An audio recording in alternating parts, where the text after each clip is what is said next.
Hello.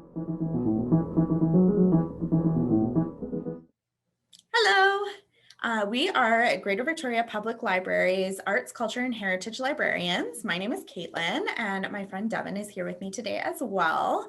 And we are here with Pacific Opera Victoria's Civic Engagement Quartet. So if you folks would like to introduce yourselves. Hi, I'm Charlotte, and I'm a soprano from Toronto. My name is Micah Schroeder, and I'm a baritone from Port Moody, British Columbia, and I live in Berlin, Germany. Hi, I'm Simran, and I am a mezzo-soprano, and I was born and raised in Surrey, BC, but I live in Vancouver. And my name is Kaden Forsberg. I am a tenor from Edmonton, Alberta, and I live in Montreal. Awesome. So we are here today to bring you another installment of our mini interview series on understanding opera with our insiders. So my question for you all right now, we've asked a lot of questions in other parts of our chat conversations about how to know if you're seeing a good opera and how to understand and develop your own tastes. So right now I would like to completely jump away from that and ask you some questions about any kind of fun backstage drama stories or onstage mishaps that you might have experienced during your illustrious careers.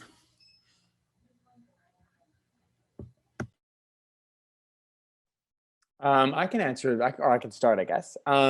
So this would have been maybe like 7 or 8 years ago. I was in a production of Don Giovanni, and so for any of you who know the story, at the end of the close to the end of the opera, a statue in a cemetery is meant to come to life and sort of scare Don Giovanni and then tell him later that they're going to meet for dinner. And he ends up getting dragged to hell at the end, but that's not the important part of this story. So in the set, the statue is meant to move from backstage into the center stage. But during the performance, there was a stagehand, like a crew member, who was supposed to be sitting backstage the entire time. And then during one of the scenes, he was supposed to like use this lever and then like push the statue, and then it like moves on a little conveyor into the middle of the set. But during the show, he fell asleep. So he forgot, he was not awake to do that. So then when the cemetery scene started, there was just no statue. So that was a big problem. And then the guy who sang the role of the statue was singing and there was no statue. He sang off stage anyway, so it was just very confusing. But at that same time, when that guy was asleep, he was also supposed to unlock this giant door so that at the end of the opera, one of the characters can like burst through the door. But so she comes up to the door and it's locked and it has this big latch on it because it's super heavy. And if it's not locked shut, then it just swings open. So she's like singing from behind the door, already not on stage. And then she ends up literally just like breaking through the door in the performance, runs center stage and starts singing. It was a disaster, but it was also okay.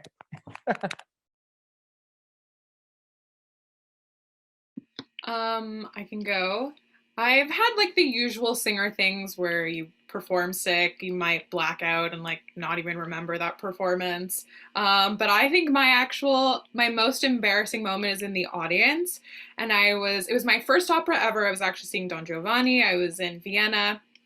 I was 16, and the people I was staying with gave me a cell phone so I could like find my way back home because I'm 16 alone in the city.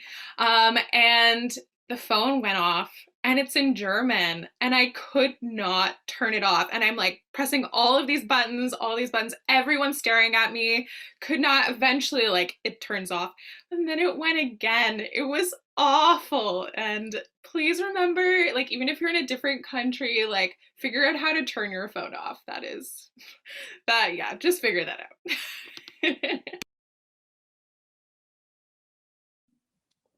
I have broken a prop on stage before.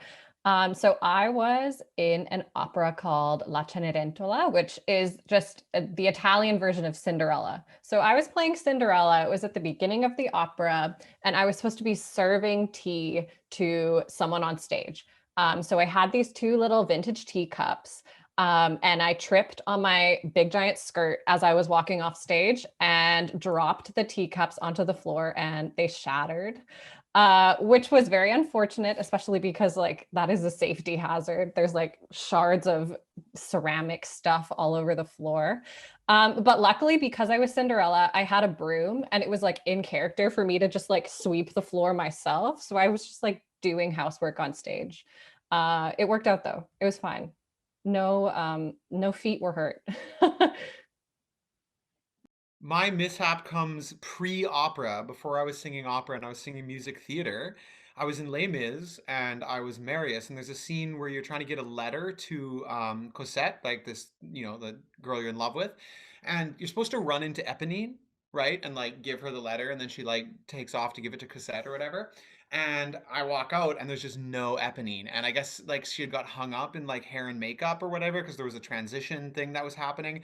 So she just didn't show. And I remember like looking at the conductor who just was like, hmm?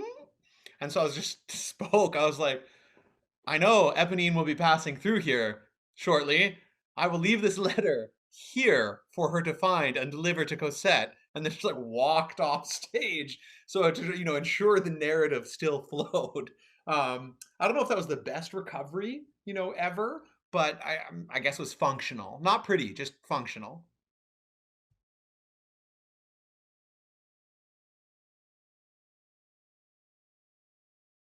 Those are all fantastic stories. Thank you. And I'm so impressed that the unifying theme is that you just solved the problem and kept going. And I know that's just good theater practice, but it's amazing to hear that you've all been successful at sort of managing that. I am very taken with the image of you, Simran, just like sweeping away, clearing that off and just kind of going for it. That's really delightful. So thank you all so much.